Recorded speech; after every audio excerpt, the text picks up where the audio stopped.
careerwheel.com यानी website पर ही। Google की नई पॉलिसी है इस तरह की। पहला क्वेश्चन आपके सामने है, पोल में आपको करना है जवाब। सिलेबस एकदम सेम है, पेपर 1 पेपर 2 कोई फर्क नहीं पड़ता। आपको क्वेश्चन आपके सामने आए और आप सॉल्व कर दें, आपको फर्क भी ना पड़े कि पेपर 1 का था कि 2 का था, क्योंकि सिलेबस एकदम सेम है। सिलेबस में कोई रत्ती भर का भी अंतर नहीं है। एक क्वेश्चन आप सॉल्व कीजिए और समझते हैं कहानी क्या है। आज हम 20 क्वेश्चंस करने वाले हैं, है ना, जिसमें पेपर 1 2 दोनों ही मिक्स रहेंगे। ठीक है, फटाफट से जवाब देंगे पोल में, है ना। 1 2 3 4 लिखा हुआ है आज। अगर हम बात करें यहाँ क्वेश्चन नंबर 1 की, तो इसने पूछा है नीचे दिया गया अधिगम कार्य शिक्षार्थियों को भिन्न भिन्न समूहों में करने के लिए दिया गया है। यानी ये एक टास्क है जो लर्नर्स को ग्रुप में, समूह में करने के लिए दिया गया है। पता लगाएं कि शब्द संपदा के अधिगम की, यानी वोकैबुलरी लर्निंग की जब ये बात हो रही है, शब्द संपदा मतलब वोकैबुलरी बिल्डिंग एक्सरसाइज है एक। मैं हिंदी और इंग्लिश दोनों में लेके चलती हूँ और इसलिए सभी को फायदा होगा जो लोग हिंदी और इंग्लिश दोनों पेडागोजी सेलेक्ट करते हैं, है ना, क्योंकि एग्जैक्ट ट्रांसलेशन आपको क्वेश्चंस इंग्लिश में भी मिल जाएंगे। ठीक, तो शब्द संपदा के अधिगम की इस गतिविधि को किस रूप में जाना जाएगा? निम्नलिखित शब्दों में से संबंधित शब्द और वाक्यों का पता लगाएं। क्वेश्चन क्या है? बच्चों के लिए जो क्वेश्चन है वो है कि ये जो निम्नलिखित शब्द हैं 3, इनके बीच में क्या संबंध है और वाक्यों का कैसे, क्या वाक्य इससे बन सकता है, उसका पता लगाना है। हमसे क्या पूछा है? पेडागोजी टीचर से क्या पूछ रहे हैं? हमसे पूछ रहे हैं कि शब्द संपदा के अधिगम की इस गतिविधि को किस रूप में जाना जाएगा। यानी ये जो एक्टिविटी टीचर ने दी है इसको पेडागोजिकल वे में क्या कहेंगे? तो पहला है समूह शब्दावली, समूह शब्दावली, यानी समूह बनाए हुए हैं उसकी शब्दावली। शब्द जाल है ये, यानी कोई पजल है वर्ड्स का। थीम आधारित शब्दावली है या फिर शब्द समूह है। ये बात हमें पता होनी चाहिए। ये आज से नहीं, ये बहुत पहले से रिपीटेड क्वेश्चन है। अगर देखा जाए, बस तरीका पूछने का बदल दिया है। देखो क्या लिखा हुआ है शब्दों में? परिवार, संबंध और भावनाएं। परिवार यानी फैमिली, संबंध कहां होते हैं? परिवार में ही होते हैं, रिलेशंस, है ना। और रिलेशंस में भावनाएं होती हैं या नहीं होती हैं? इमोशंस भी होते हैं। तो ये सब एक ही थीम पे आधारित हैं, जो कि है परिवार। ठीक है ना, तो ये एक ही थीम पर आधारित हैं। थीम आधारित शब्दावली इसको कहते हैं। यानी थर्ड ऑप्शन, जो कि आप लोग 48% लोग सही जवाब दे भी रहे हैं। इसको इस तरह से भी पूछ लिया जाता था। कई बार क्या करते थे, क्वेश्चन दे देते थे, मान लीजिए स्कूल या विद्यालय कह देंगे हिंदी में, विद्यालय, शामपट यानी ब्लैक बोर्ड। हिंदी और इंग्लिश दोनों में इस टॉपिक से क्वेश्चन, क्योंकि सिलेबस दोनों ही लैंग्वेज का, दोनों ही पेपर का सेम है। ठीक, लैंग्वेज के लिए स्कूल, शामपट और कुछ, मान लीजिए आपको खेल का मैदान ऐसा दे दिया कुछ, या फिर शिक्षक लिख दिया। ये सब क्या है, किससे जुड़े हुए हैं? स्कूल के ही थीम से जुड़े हुए हैं ना। तो बच्चे का जो उस थीम के अराउंड शब्द भंडार है वो विकसित हो जाएगा। इसको थीम आधारित शब्दावली कहते हैं कि एक थीम के अराउंड जितने भी शब्द हो सकते हैं उनको बच्चा कनेक्ट करना सीखेगा और उसका शब्द भंडार बेहतर होगा। थीम आधारित शब्दावली कहते हैं इसको। तो ये जो पेडागोजिकल अप्रोच है वो है थीम आधारित शब्दावली की। चलिए आगे बढ़ते हैं। क्वेश्चन नंबर 2 करेंगे और आप जवाब देंगे पोल में। क्वेश्चन नंबर 2 क्या कहता है भाई?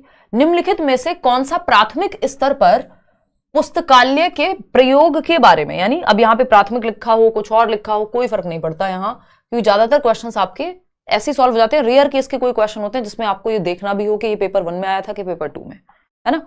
तो निम्नलिखित में से कौन सा प्राथमिक स्तर पर पुस्तकालय के प्रयोग के बारे में सही नहीं है? यानी पुस्तकालय मतलब लाइब्रेरी के, यूज ऑफ लाइब्रेरी के बारे में सही नहीं है।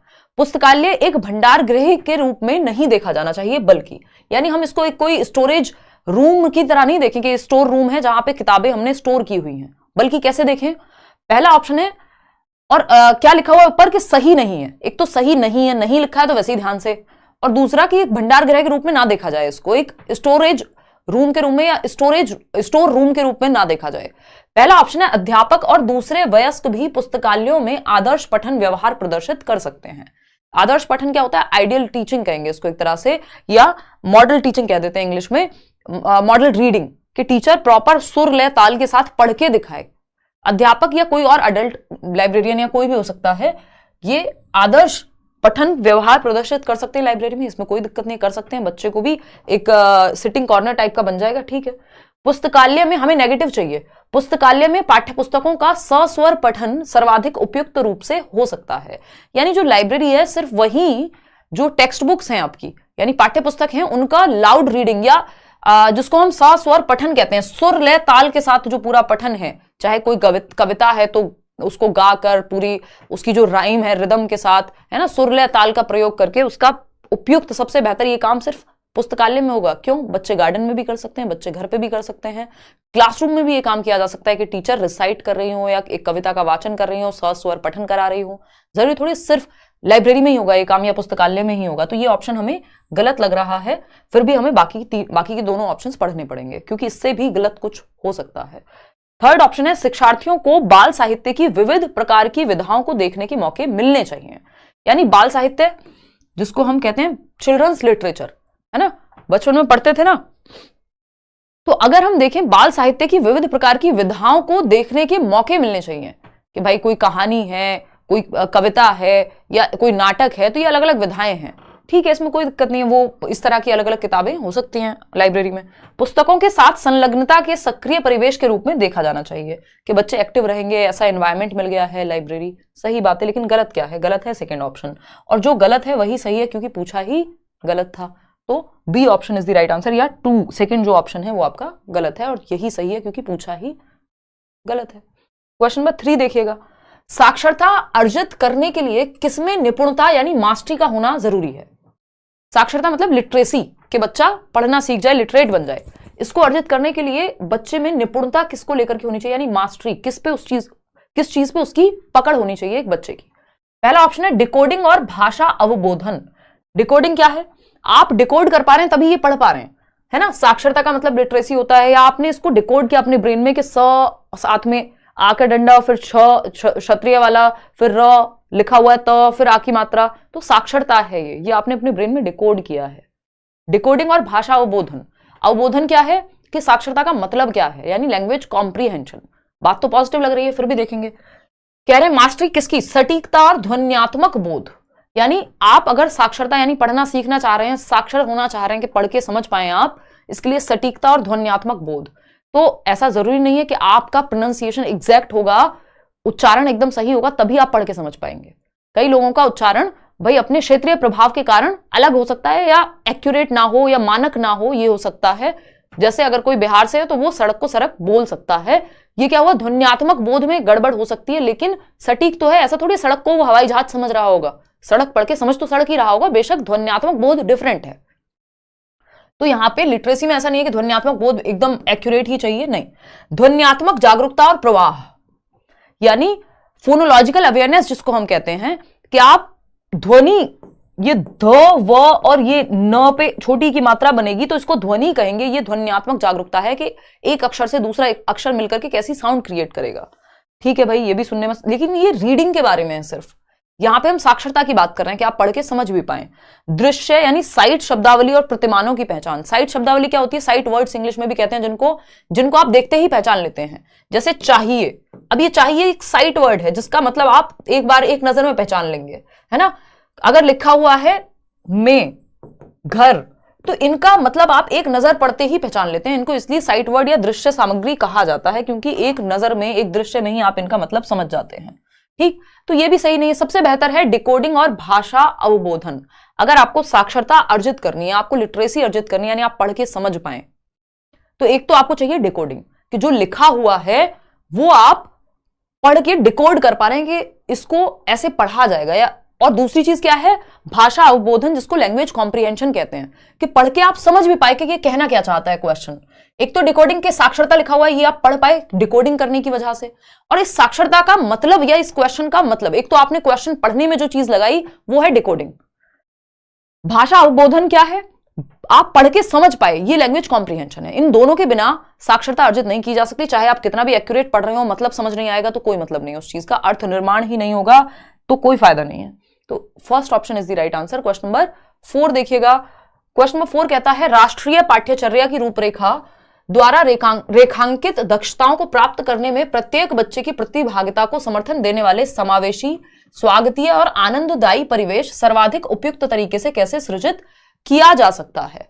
यानी एनसीएफ के अकॉर्डिंग हम एक ऐसा एनवायरमेंट जहां हर एक बच्चे का पार्टिसिपेशन हो, वो प्रतिभागिता अपनी मतलब शामिल हो अपने कोई भी एक्टिविटी अगर क्लासरूम में हो रही है तो दूसरा, सबको इंक्लूड किया जा सके, चाहे कोई धीमे सीखता है, कोई तेज सीखता है, कोई देख सकता है, नहीं देख सकता है ना, सबको वेलकमिंग महसूस हो कि हम इस क्लास का हिस्सा हैं, आनंददायी परिवेश हो, यानी जहां बच्चे खेल खेल में खुशी खुशी में सीख रहे हैं। तो ऐसा परिवेश किस तरह से सृजित किया जा सकता है, निर्मित कैसे किया जा सकता है, बनाया कैसे जा सकता है, पहला क्वेश्चन। अब इसमें बस एनसीएफ का जिक्र किया गया है, आपको बच्चे की भलाई ही देखनी है, कोई फर्क नहीं पड़ता है एनसीएफ लिखा होता नहीं लिखा होता, जवाब वही रहता है ना।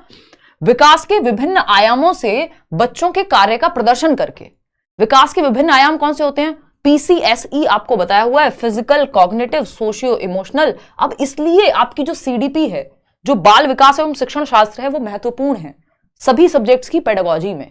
आपको पता है विकास के विभिन्न आयाम हैं, यानी आपका शारीरिक विकास, आपका मानसिक विकास, आपका सामाजिक व सामवेगिक यानी भावनात्मक विकास।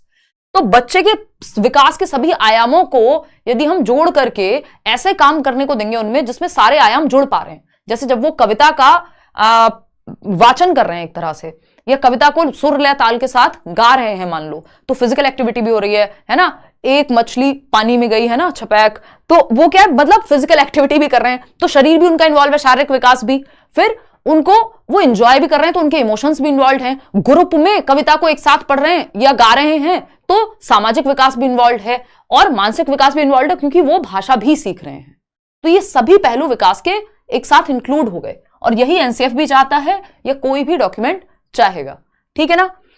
रंगीन आकर्षक परिवेश के लिए कक्षा कक्ष की सजावट करके, देखो सजावट कितनी भी कर लो, यदि बच्चा इंक्लूडेड या उसको मजा नहीं आएगा क्लासरूम में, वो सिर्फ सजावट से नहीं आएगा, उसको पार्टिसिपेटेड फील करके आएगा, यानी प्रतिभागिता, कि उसको लगे कि मैं भी क्लास का हिस्सा हूं, ठीक है ना। तो ये बात उतनी बेहतर नहीं है, सबसे ज्यादा एक्टिव बच्चा, सबसे ज्यादा सक्रिय जिस ऑप्शन में हो वही ऑप्शन बेस्ट है, जो हमें अभी तक पहला लग रहा है, बाकी ये तीनों चेक करेंगे, है ना। क्लियर है बात, क्लियर है। देखते हैं, तपती हुई धूप में बाह्य गतिविधियों को न करके और आंतरिक गतिविधियों का आयोजन करके, यानी धूप में या गर्मी के मौसम में आप आउटडोर एक्टिविटीज मत कराइए, क्या कराइए, इंडोर एक्टिविटीज कराइए। तो ये कोई सेंस नहीं बना रहा कि मतलब इंडोर हो एक्टिविटी चाहे आउटडोर हो, बच्चे को तो हमें आनंद की प्राप्ति हो, उसको वेलकमिंग लगे, स्वागतीय लगे, समावेशन लगे कि मैं भी क्लास में मैटर करता हूं या पार्टिसिपेट कर रहा हूं मैं भी, तो ये तो गड़बड़ है। मुख्यतः शिक्षार्थी के अच्छे स्वास्थ्य और खुशहाली पर ध्यान केंद्रित करना। देखिए, अच्छे स्वास्थ्य और खुशहाली में सिर्फ दो प्रकार के विकास आए हैं, विकास के प्रकार, एक शारीरिक विकास क्योंकि स्वास्थ्य अच्छा है, और दूसरा आपका खुशहाली में इमोशनल डेवलपमेंट आ गया, हद से ज्यादा आपका मन करे तो हम कह देंगे चलो भाई मानसिक विकास भी आ गया होगा अच्छे स्वास्थ्य में, बट सामाजिक विकास तो रह ही गया। तो विकास के सभी पहलू पहले ऑप्शन में जब आ गए थे, तो उससे अच्छा, इससे अच्छा ऑप्शन जब हमारे पास ये है जहां बच्चा सबसे ज्यादा एक्टिव होगा, भाई जब आप विकास के सभी आयामों से बच्चों के कार्य का प्रदर्शन करेंगे तो क्या होगा, वो अपने आप खुश भी महसूस करेगा, है ना। क्लियर है बात। तो इसलिए फोर्थ की वो बात बन नहीं पा रही, वो उतना इंक्लूड नहीं कर पा रहा है या उतना एक्टिव नहीं है बच्चा जितना फर्स्ट में है। क्वेश्चन नंबर 5, देखो हमें वो ऑप्शन बेस्ट जो सबसे बेस्ट हो या फिर बाकियों को अपने अंदर समाहित करता हो, जो यहां पे पहला ऑप्शन अपने आप कर रहा था। तो दो ही चीजें, जहां बच्चा सबसे ज्यादा एक्टिव है और दूसरा बाकी ऑप्शंस को भी अपने अंदर समाहित कर ले एक्टिव होते हुए। क्वेश्चन नंबर 5 देखिएगा, ये कहता है कौन सा उपागम या विधि शिक्षार्थी की जीवन की वास्तविक परिस्थितियों में भाषा प्रयोग के मुख्य लक्ष्य से संबंधित है।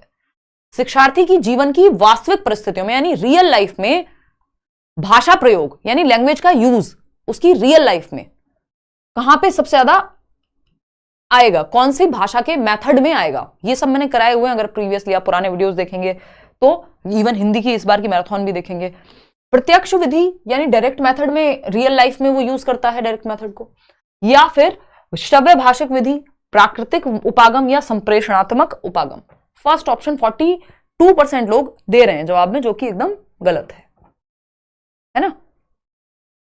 बहुत बढ़िया, प्रत्यक्ष विधि कह रहे हैं, शिखा भी प्रत्यक्ष कह रही है, ये कह रहे हैं बहुत सारे लोग। चलिए समझते हैं, कौन सा उपागम यानी विधि या मेथड शिक्षार्थी की जीवन की वास्तविक परिस्थितियों में भाषा प्रयोग के मुख्य लक्ष्य से संबंधित है। वास्तविक परिस्थितियों में आपको पता है डायरेक्ट मेथड या प्रत्यक्ष विधि जो है ये कोई वास्तविक जीवन की परिस्थितियों में भाषा प्रयोग से बहुत ज्यादा संबंधित ना होकर के ये आपके जो टारगेट लैंग्वेज है, जो लक्ष्य भाषा है, जो स्कूल में जिस मीडियम में मान लो पढ़ाया जा रहा है उसी मीडियम में आपको वही भाषा यूज करनी पड़ेगी। यानी इंग्लिश मीडियम स्कूल यदि है तो बच्चा सिर्फ इंग्लिश में बात करेगा, ये है प्रत्यक्ष विधि, ठीक है ना। ये वास्तविक परिस्थितियों में भाषा प्रयोग के मुख्य लक्ष्य से संबंधित नहीं है, मजबूरी है एक तरह की।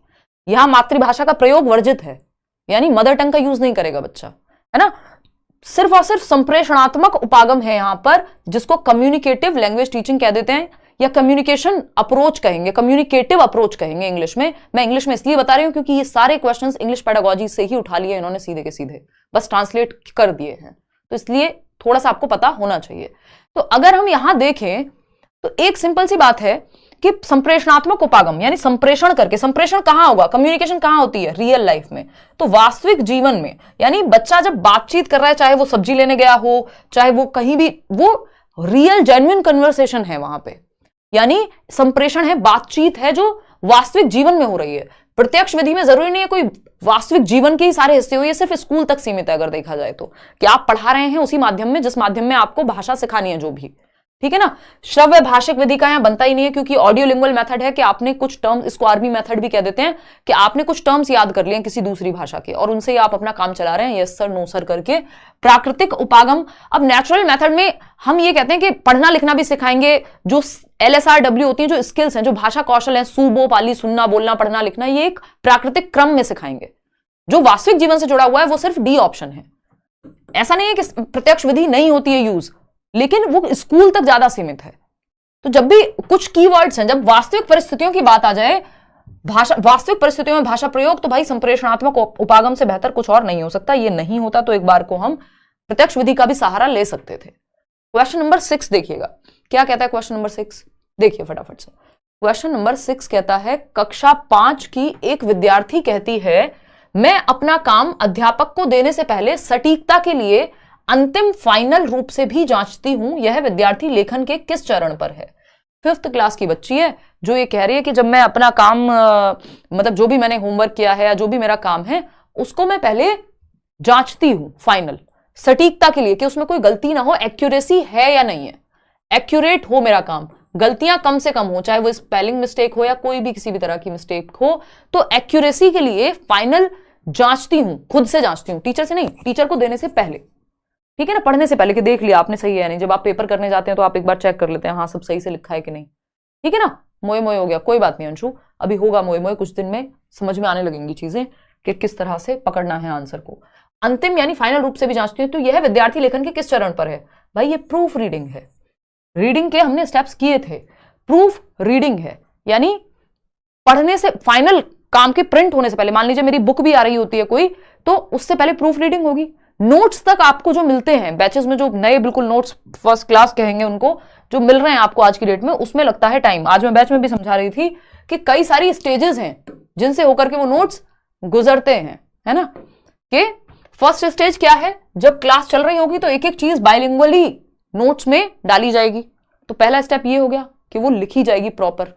फिर सेकेंड स्टेप पे वो टाइपिंग के लिए जाएंगे, है ना, टाइप्ड होकर के जब वो आ गए, थर्ड स्टेप में टाइप होकर के आ गए, जब ये आ गए तो अब होगी प्रूफ रीडिंग, कि कहीं आप इन्होंने कुछ मिस्टेक कर दी हो, टीम ने कुछ गलती रही हो, जो कि निकलती है बहुत सारी गलतियां, है ना, कोई स्पेलिंग मिस्टेक है, कहीं कोई चीज गलत लिख दी है, तो ये प्रूफ रीडिंग होगी आपको फाइनल देने से पहले, ताकि सटीकता को जांचा जा सके। और ये प्रूफ रीडिंग अगर ठीक नहीं निकला उसमें, तो प्रूफ रीड करके फाइनल करेक्शन के लिए भेजा जाएगा, फिर वहां से सामने से आएगा। तो ये कई स्टेजेस में जाके नोट्स जो आपको आसानी से मिल जाते हैं, कि पूरे चैप्टर का आपको 5 पेज में नोट्स मिल गए अच्छे से, उसमें समय लगता है। तो प्रूफ रीडिंग एक्यूरेसी के लिए की जाती है कि सटीकता बनी रहे। सहपाठी मूल्यांकन होता है पीयर असेसमेंट, के बच्चे आपस में एक दूसरे की कॉपी को जांच रहे हैं खुद से ही, है ना। प्रारूपण होता था, ड्राफ्ट बनाया आपने कि आप ऐसा कुछ लिखेंगे, पुनः प्रारूपण, रीड्राफ्ट कर रहे हैं अगर कुछ गलती रह गई उस ड्राफ्ट में तो, ठीक। तो ये प्रूफ रीडिंग है, सिंपल। क्वेश्चन नंबर 7 देखिएगा और जवाब दीजिएगा। क्वेश्चन नंबर 7 कहता है, कक्षा 3 की अध्यापिका अपनी कक्षा में पठन कोना सृजित करना चाहती है, यानी एक रीडिंग कॉर्नर बनाना चाहती हैं। बच्चों के लिए पुस्तकों का चयन करते समय निम्नलिखित में से किस प्रश्न को सबसे अधिक महत्वपूर्ण माना जाना चाहिए?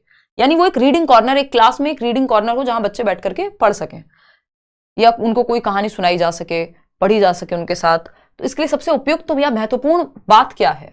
पहला ऑप्शन है, क्या पुस्तकें तीसरी कक्षा की पठन पाठ्यचर्या के लक्ष्य को संबोधित करने में मदद करेंगी? यानी जो रीडिंग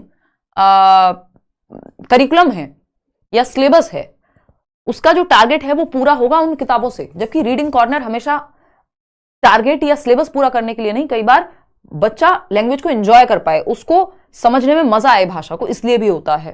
तो ये गलत लक्ष्य है। क्या ये पुस्तकें एक से अधिक निर्देशात्मक प्रसंग में प्रयोग के लिए उपयुक्त हैं?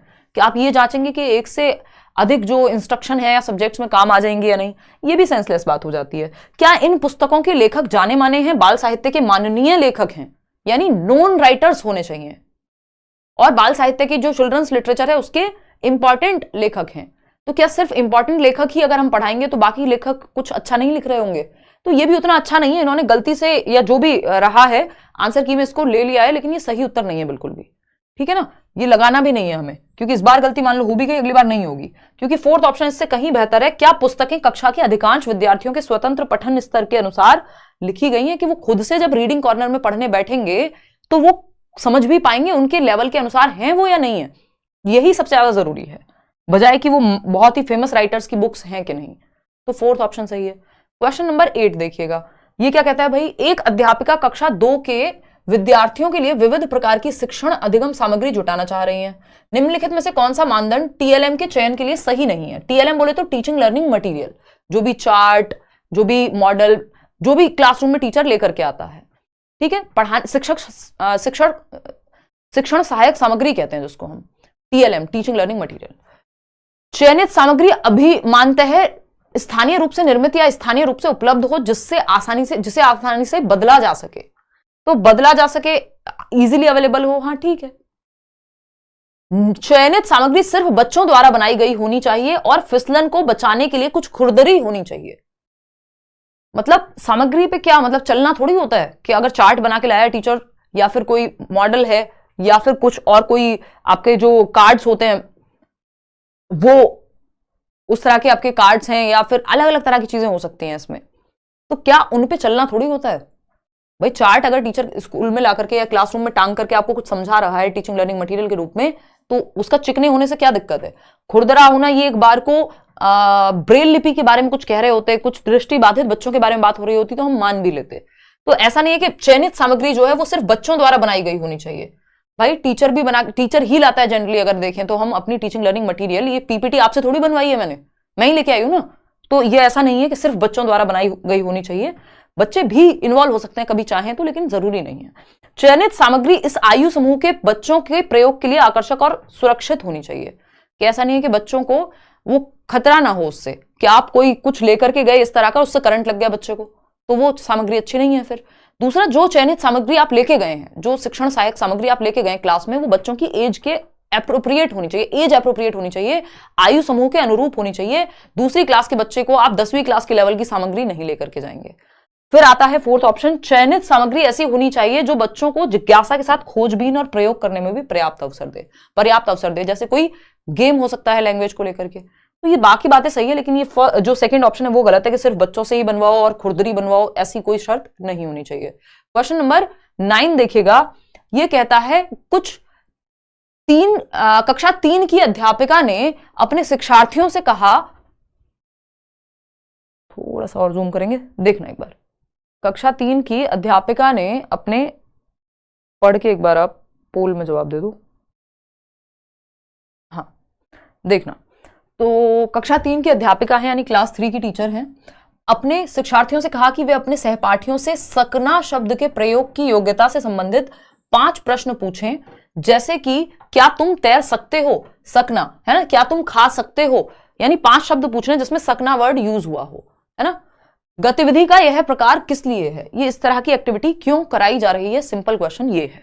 फटाफट से बताओ आप लोग पोल में जवाब दे करके। थर्ड ऑप्शन कह रहे हैं कितने लोग, 35% लोग। स्वच्छंद बोलना, निष्क्रिय यानी इंडिपेंडेंटली बोल पाए ताकि बच्चे, निष्क्रिय श्रवण यानी पैसिव लिसनिंग है, तो बच्चे तो एक्टिव हैं इसमें, पैसिव कहाँ है। और खुद से स्वतंत्र रूप से बोल पाए, सिर्फ बोलना है इसमें, या वो सेंटेंस भी बना पाए, तो ये भी गलत हो जाएगा। मौखिक प्रवाह अभ्यास, यानी वो बोल पाए, प्रवाह का अभ्यास हो पाए, जो राइमिंग वर्ड्स हैं उस तरह के शब्द वो और बना पाए, उस तरह के वाक्य वो और बना पाए। सकना से क्या तुम तैर सकते हो, क्या तुम खा सकते हो, क्या तुम जा सकते हो, तो ये जो मौखिक प्रवाह है उनका, यानी जो उनकी ये फ्लुएंसी है बोलने में, वो क्रिएट हो पाए, ओरल फ्लुएंसी का अभ्यास हो पाए, उनको उस तरह के शब्द, वो उनका जो उच्चारण है वो भी क्लियर होगा उस चीज से, और नया शब्द भंडार भी वो बना पाएंगे, नए वाक्य वो निर्माण कर पाएंगे अगर मैं कहूं तो। तो नियंत्रित मौखिक अभ्यास नहीं है, ये प्रवाह वाला अभ्यास है जिसमें एक रिदम बने। ऐसा नहीं है सिर्फ कंट्रोल करने की कोशिश हो रही है यहां पे। क्लियर है? आगे बढ़े, क्वेश्चन नंबर 10 देखिएगा। क्वेश्चन नंबर 10 देखिए और जवाब दीजिए फटाफट से, जल्दी से जवाब दो।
ओहो, इतनी देर से, हाँ समझ गया यार, वो बंद रह गया।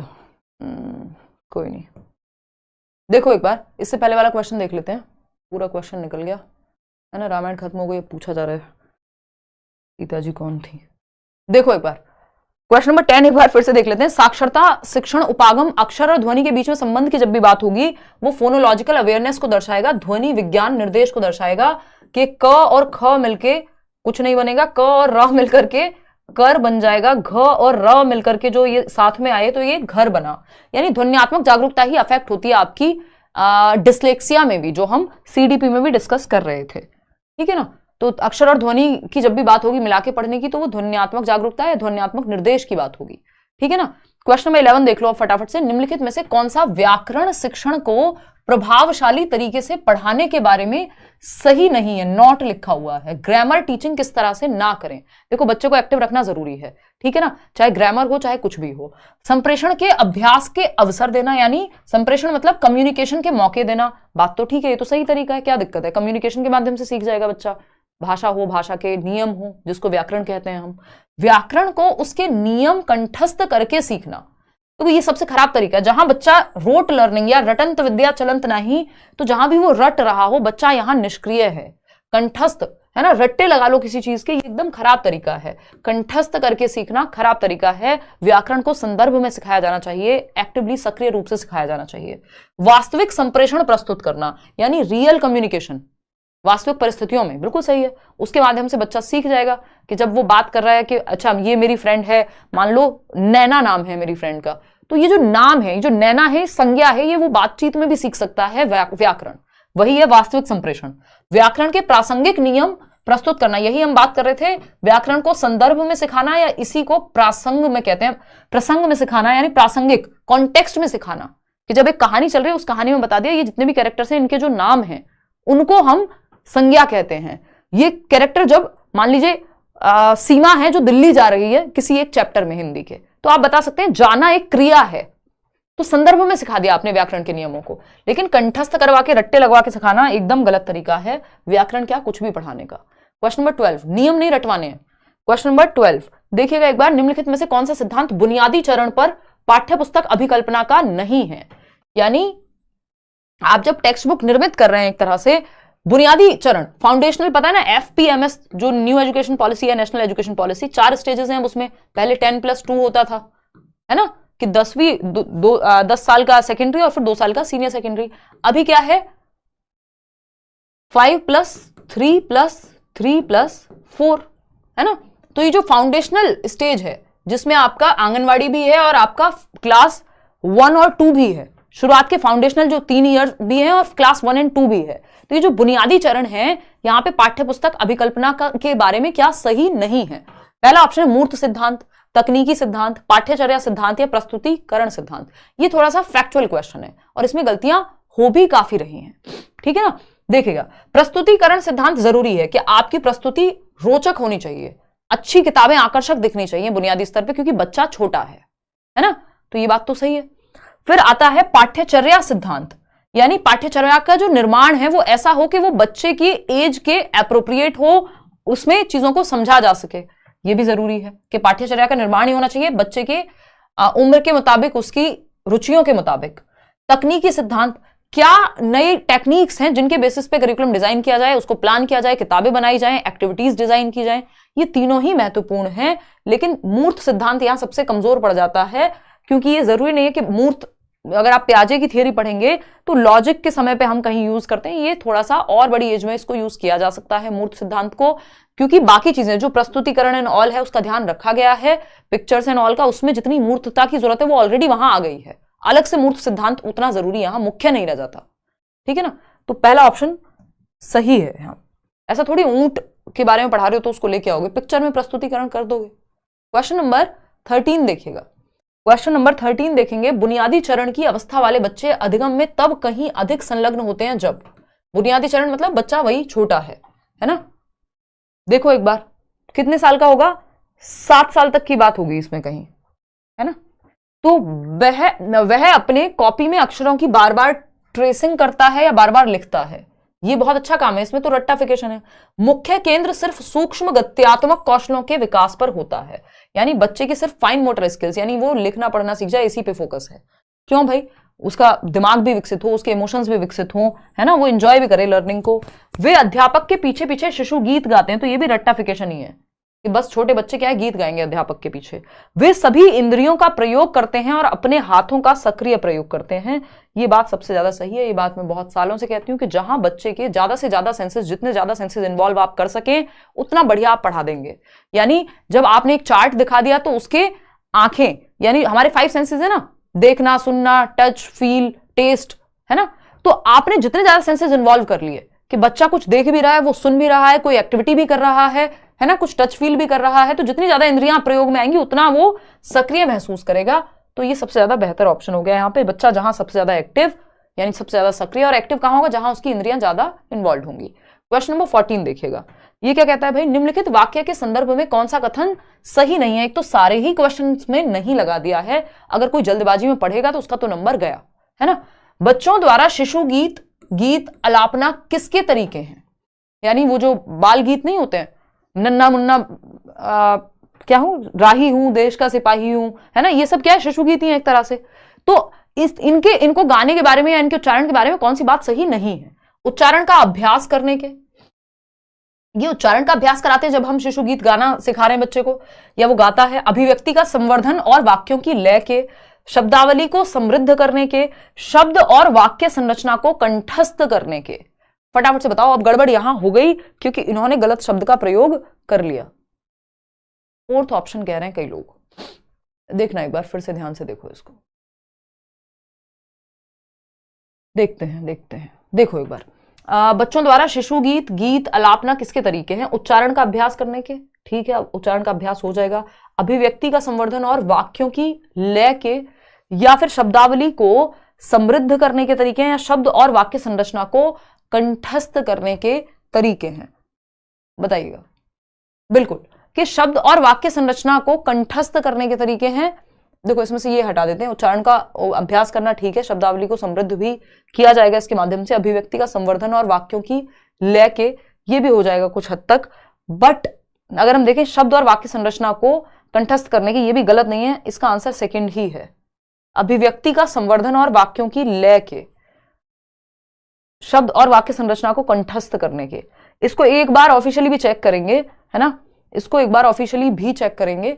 फोर्थ के साथ अभी हम जा रहे हैं, शब्द और वाक्य संरचना को कंठस्थ करने के, क्योंकि अगर ऐसा भी कहा जा रहा है तो गलत नहीं है, क्योंकि आप वो गीत आपके दिमाग में तो बैठ ही जाएगी उसकी जो संरचना है ना। इसमें थोड़ा सा कंफ्यूजन है, बहुत क्लोज है दोनों ही। कंठस्थ शब्द देखो, ये पॉजिटिव नेगेटिव वर्ड या टैग वर्ड या की वर्ड से जो लोग रट्टे लगाते हैं उसके बेसिस पे मत चलना कि कंठस्थ लिखा हुआ है तो गलत ही होगा। किस तरह से पूछा है क्वेश्चन उस पर डिपेंड करेगा। और इसमें शायद मुझे लग रहा है ई या कुछ तो इन्होंने टेढ़ा मेढ़ा दिया हुआ है आंसर की में भी, एक बार मैं चेक कर लूंगी। अभी हम फोर्थ के साथ जा रहे हैं, एक बार चेक कर लूंगी, जब नेक्स्ट हिंदी का सेशन होगा इसको इंक्लूड कर लेंगे। क्वेश्चन नंबर 15 देखना एक बार। क्वेश्चन नंबर 15 देखना, एक अध्यापक ने शिक्षार्थियों को अपने सहपाठियों से अपनी अभ्यास पुस्तिकाओं की अदला बदली कर जांचने के लिए कहा कि मान लो बच्चे हैं 5, ए बी सी और डी 4 बच्चे हैं, तो डी ने ए को अपनी नोटबुक दी चेक करने के लिए, बी ने सी को दी। आपस में बच्चे एक दूसरे की नोटबुक या पुस्तिकाओं को चेक कर रहे हैं। तो ये क्या है? संरचनाओं का नियंत्रित अभ्यास है, सहपाठी के काम की जांच के कौशल विकसित करना, विस्तृत पठन का अभ्यास कराना या नई शब्दावली। सिंपल है, ये पीयर असेसमेंट कहते हैं इसको, यानी सहपाठी के काम की जांच के कौशल विकसित करना कि बच्चे में पीयर असेसमेंट का गुण आएगा, जो 360 डिग्री असेसमेंट 360 डिग्री आकलन की बात करता है। जो नेशनल एजुकेशन पॉलिसी नई शिक्षा नीति है वो कहती है बच्चा खुद का आकलन खुद भी कर पाए, यानी सेल्फ असेसमेंट भी हो पाए, उसका टीचर भी उसका आकलन करे यानी स्वयं आकलन भी करे, शिक्षक भी आकलन करे, और पीयर असेसमेंट यानी सहपाठी भी आकलन कर पाए, तब जाकर के वो 360 डिग्री असेसमेंट बनेगा। तो ये बी ऑप्शन या सेकंड ऑप्शन यहां सही है। क्वेश्चन नंबर 16 देखिएगा, निम्नलिखित में से कौन सा संकेत भाषा के बारे में सही नहीं है, यानी कौन सा एक साइन है जो सही नहीं है लैंग्वेज के बारे में। संकेत भाषा समझते हैं, साइन लैंग्वेज जो हम मूक बधिर लोगों के लिए कई बार यूज करते हैं, जो बोल नहीं सकते या सुन नहीं सकते। तो साइन लैंग्वेज में आपने न्यूज भी देखा होगा, कभी डीडी नेशनल पे बचपन में आया करती थी, आपको याद हो तो। संकेत भाषा के बारे में सही नहीं है। क्या कह रहे हो? अब हम नए लोग हैं, हमने नहीं देखा डीडी नेशनल, है आपकी तरह बूमर नहीं है हम। देखो एक बार, तो संकेत भाषा के बारे में सही नहीं है, यानी साइन लैंग्वेज के बारे में। संकेत भाषा की व्याकरण नहीं होती, संकेत भाषा में व्याकरण होती है, ये बात सही है। संकेत भाषा के बहुत से प्रकार हैं, सही है। संकेत भाषा प्राकृतिक भाषा, नेचुरल लैंग्वेज है, बिल्कुल नेचुरल टाइप ऑफ लैंग्वेज है। ये गलत है कि संकेत भाषा की व्याकरण नहीं होती। व्याकरण वहां भी है, बस लिखित और मौखिक भाषा से थोड़ी सी भिन्न होती है। जो ग्रामर है साइन लैंग्वेज की, है ना, साइन लैंग्वेज में भी व्याकरण है। अगर हम देखें तो साइन लैंग्वेज आप समझते हैं हाथों का प्रयोग करके, तो यहां भी ए बनाने के लिए एक तरह से जो हैंड मूवमेंट है वो होगा, और यहां भी वाक्य निर्माण तो होता ही है ना, चाहे वो हम मौखिक भाषा के रूप में नहीं कर रहे हैं। तो ऐसा नहीं है कि इसकी व्याकरण नहीं है, व्याकरण है। क्वेश्चन नंबर 17 देखिएगा फटाफट। कौन सा उपागम या विधि बच्चों को भाषा की कक्षा में उनकी अपनी सहजात भाषा यानी मातृभाषा, मदर टंग का जो घर की भाषा है का प्रयोग करने के लिए प्रोत्साहित नहीं करता है? ये क्वेश्चन पता नहीं कितनी बार रिपीट हुआ है, हिंदी पेडागोजी, इंग्लिश पेडागोजी, दुनिया भर में। मतलब ये ऐसी कोई लैंग्वेज पेडागोजी नहीं होगी जहां ये क्वेश्चन मल्टीपल टाइम्स नहीं आया होगा, है ना। अगर हम देखें, पीडीएफ डाल देंगे भाई, आज डल जाएंगे पीडीएफ। कौन सा उपागम विधि बच्चों को भाषा की कक्षा में उनकी अपनी सहजात भाषा यानी मातृभाषा, मदर टंग के यूज को एनकरेज नहीं करता? कौन सा मेथड जिसमें मातृभाषा का प्रयोग वर्जित है? अभी थोड़ी देर पहले बताया था जहां से क्लास शुरू हुई थी। प्रत्यक्ष विधि, डायरेक्ट मेथड कहते हैं इसको, कि यहां मदर टंग का यूज नहीं होता। अगर आप इंग्लिश मीडियम स्कूल में गए हैं तो आपको कह दिया जाएगा जो भी आपकी मदर टंग हो, चाहे वो हिंदी हो, गुजराती हो, मलयालम हो, जो भी हो, क्लास में बात होगी सिर्फ इंग्लिश में, नहीं तो फाइन लगेगा। ये क्या है कि जो मदर टंग है उसका यूज जीरो, जिस भाषा को सिखाना चाह रहे हैं, जो टारगेट लैंग्वेज है, जो लक्ष्य भाषा है, उसी का प्रयोग होगा, ना कि मातृभाषा का। तो सिर्फ इंग्लिश में बात होगी जो कि लक्ष्य भाषा है, जिस भाषा को आप सिखाना चाहते हैं, डायरेक्ट उसी भाषा का प्रयोग होगा। इसीलिए इसको डायरेक्ट मेथड भी कहते हैं या प्रत्यक्ष विधि कहते हैं। श्रव्य भाषिक जो सुनकर के, ऑडियो लिंगुअल इसमें तो फिर भी मिक्स हो जाती है, प्राकृतिक में भी संप्रेषणात्मक में भी मातृभाषा का प्रयोग है, लेकिन ये जो है आपका डायरेक्ट मेथड इसमें वर्जित है। क्वेश्चन नंबर 18 देखिएगा, व्याकरण के शिक्षण अधिगम में प्रक्रियात्मक ज्ञान क्या है? देखो, एक होता है आपका घोषणात्मक ज्ञान जिसको हम कहते हैं डिक्लेरेटिव नॉलेज इंग्लिश में, और एक होता है प्रक्रियात्मक ज्ञान जिसको हम प्रोसीजरल नॉलेज कहते हैं। ये इंग्लिश पेडागोजी के क्वेश्चंस जब से मर्ज हुए तब से ये टॉपिक आया, नहीं तो हिंदी में ये नहीं पूछा जाता था। ठीक है ना, हाँ फाइन लगे ना। व्याकरण के शिक्षण अधिगम में प्रक्रियात्मक, पेनल्टी कह लो यार, स्कूल में तो फाइन ही बोलते थे ना। व्याकरण के शिक्षण अधिगम में प्रक्रियात्मक ज्ञान यानी प्रोसीजरल नॉलेज की बात हो रही है। प्रोसीजर, स्टेप बाय स्टेप किसी चीज को करना। पहला है व्याकरणिक तत्वों के नियमों को जानना। देखो, जब जानना तत्वों को यानी एलिमेंट्स, यानी ये डेफिनेशन या ज्ञान को बढ़ाने की बात हो रही, तो वो डिक्लेरेटिव नॉलेज नहीं होती, वो डिक्लेरेटिव नॉलेज होती है यानी घोषणात्मक ज्ञान, जिसमें ज्ञान को बढ़ा रहे हैं आप। तत्व कैसे बने उसके बारे में जान रहे, किसी काम को करते कैसे हैं, वो है प्रक्रियात्मक ज्ञान, यानी उसकी प्रक्रिया का पता है आपको, तो ये घोषणात्मक हो गया। भाषा और उसकी संस्कृति को जानना, यूज नहीं कर रहे हैं, बोलना नहीं सीख रहे हैं, जान रहे हैं, तो ये भी घोषणात्मक ज्ञान है। यह है जानना कि व्याकरणिक प्रश्न तत्वों को कैसे किया जाए, how to do something, cycle कैसे चलाई जाती है, वो प्रोसीजरल नॉलेज है। साइकिल क्या है, वो डिक्लेरेटिव नॉलेज है, यानी घोषणात्मक ज्ञान है कि साइकिल क्या है, कैसी होती है, कैसे बनी होती है, साइकिल चलाते कैसे हैं, ये प्रक्रियात्मक ज्ञान है।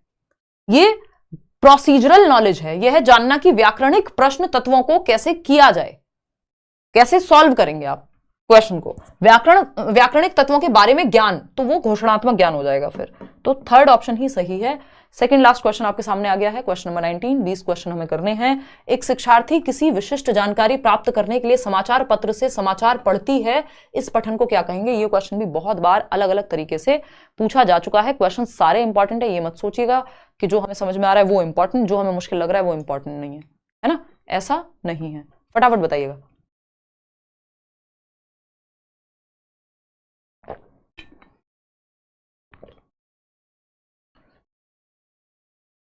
क्वेश्चंस ही नहीं दिख रहे, ऐसा कैसे हो सकता है कि क्वेश्चंस ना दिखें, हमें क्यों दिख रहे हैं?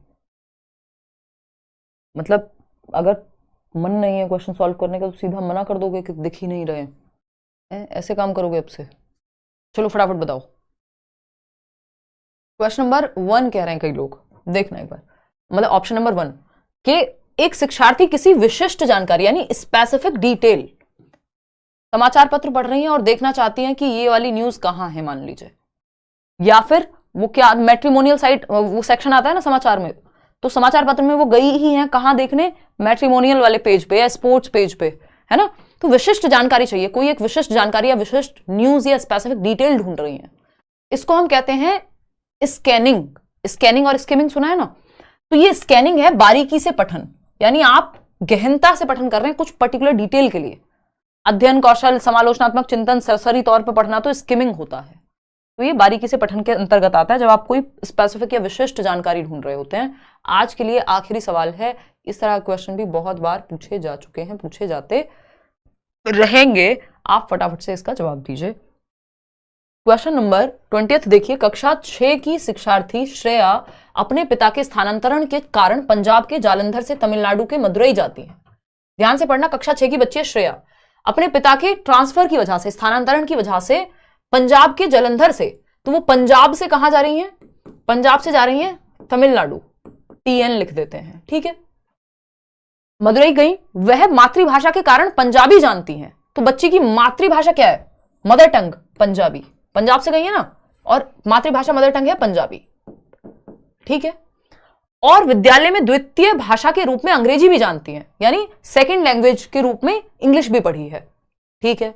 उसने अपने पड़ोसियों की मदद से तमिल बोलना और पढ़ना सीख लिया है, उसके द्वारा जानी गई भाषाओं के संदर्भ में कौन सा कथन सही है। थर्ड ऑप्शन कई लोग कह रहे हैं, फटाफट से बताना। बहुत बढ़िया, कोई कह रहा है स्किमिंग वाले कौन थे, नॉट परचेज दिखा रहा है, व्हाट्सएप भी पे भी मैसेज किया है, कोई रिस्पॉन्स नहीं। मुझे मेल कर दो अगर ऐसा है कि आपने बैच लिया और बैच चलने में दिक्कत हो रही है कुछ। व्हाट्सएप पे वैसे ये क्वेरी रिजॉल्व हो जानी चाहिए। एक बार माय कोर्स सेक्शन में देखना, एक बार रिफ्रेश करके अपडेट करके माय कोर्स सेक्शन में दिखेगा, आपने अगर वेबसाइट से परचेज किया है तो ऐप में भी दिखता है कोर्स, बशर्ते आपके पास आईफोन ना हो, आईफोन में दिक्कत हो रही है ऐप चलने में, है ना, ठीक है नसीबा। चलिए, करियर विल ऐप की बात हो रही है, कहीं और तीसरी जगह मत पहुंच जाना, फटाफट बताओ। थर्ड ऑप्शन 63% लोग कह रहे हैं, देखते हैं थर्ड ऑप्शन क्या है। पंजाबी और तमिल भाषा अर्जन है और अंग्रेजी भाषा अधिगम के अंतर्गत आएगी। चलो ठीक है, अंग्रेजी भाषा अर्जन तो हो ही नहीं सकती क्योंकि ये तो सेकंड लैंग्वेज की तरह सीखी है, स्कूल में सीखी है, और तमिल व अंग्रेजी भाषा अधिगम के अंतर्गत आएगी। सभी तीन भाषाएं पंजाबी नहीं, तीनों कैसे आ जाएंगी, पंजाबी तो मदर टंग है, मातृभाषा है, अर्जित हुई है, वो तो अर्जित की है, बटोरी है अपने वातावरण से। अधिगम में क्या है, आप प्रॉपर लैंग्वेज को, उसका व्याकरण सीख रहे हैं, उसको डेली बेसिस पे उसको फॉर्मली सीख रहे हैं, जबकि यहां फॉर्मली नहीं सीखी। तमिल भाषा अर्जन और अंग्रेजी तथा पंजाबी भाषा अधिगम के अंतर्गत आएंगी, बिल्कुल भी नहीं, क्योंकि पंजाबी तो मदर टंग थी, तो सेंस ही नहीं बनता। कि पंजाबी को भी अर्जन के अंतर्गत लाएं। पंजाबी और तमिल अर्जन है। अब आप कहेंगे भाई अपने साथियों के माध्यम से, अपने पड़ोसियों के माध्यम से तमिल भाषा बोलना और पढ़ना सीख लिया है। देखो फॉर्मल सेटिंग में औपचारिक रूप से नहीं सीखा है।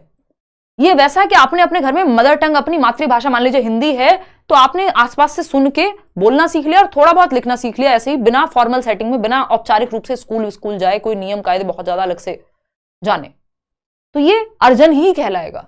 तो third option is the right answer. Punjabi तो मातृभाषा है और तमिल को भी अर्जित किया है, तो पंजाबी को तो अर्जित किया ही होगा। अर्जन क्या है? नेचुरल हो जाए, जो अधिगम है, जिसमें एफर्ट प्रैक्टिस लगे, जो स्कूल में हो एक तरह से फॉर्मल सेटिंग में, औपचारिक माहौल में, वो अंग्रेजी थी। तो थर्ड ऑप्शन सही है।